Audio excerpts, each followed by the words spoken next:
تو اس کے ہمیں کیا کیا بینیفٹ ملیں گے. جیسے کہ اگر ہم نے پہلے دن مراقبہ شروع کیا ہے، وہ میں نے آپ کو طریقہ بتا دیا. ابھی ہم یہ دیکھتے ہیں پہلے دن کیا ہونا ہے.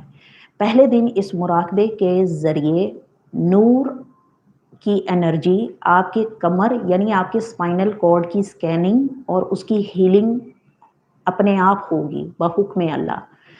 دوسرے دن آپ کے الٹے بازو کے شولڈر میں اس کی ہیلنگ ہوگی اس مراقبے کے ذریعے.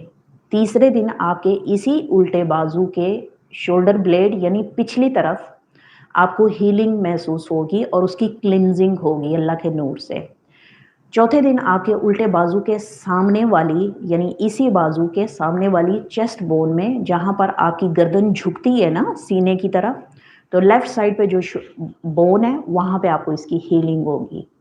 پانچویں دن آپ کے سینے کے بالکل درمیان یعنی سینے کا بیچ کا جو حصہ ہے وہاں پہ اس انرجی اس مراقبے کے ذریعے جو انرجی آپ کو حاصل ہوگی اس کی وجہ سے آپ کی کلینزنگ اور اوپننگ کا کام ہوگا.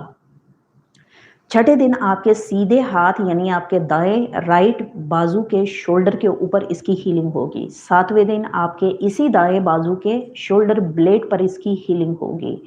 اور آٹھویں دن آپ کے سیدھے بازو کے چیسٹ بون کے اوپر جہاں پر لطیفہ خفی کا مقام ہے اس جگہ پہ آپ کی ہیلنگ ہوگی. اس طرح ان تمام 8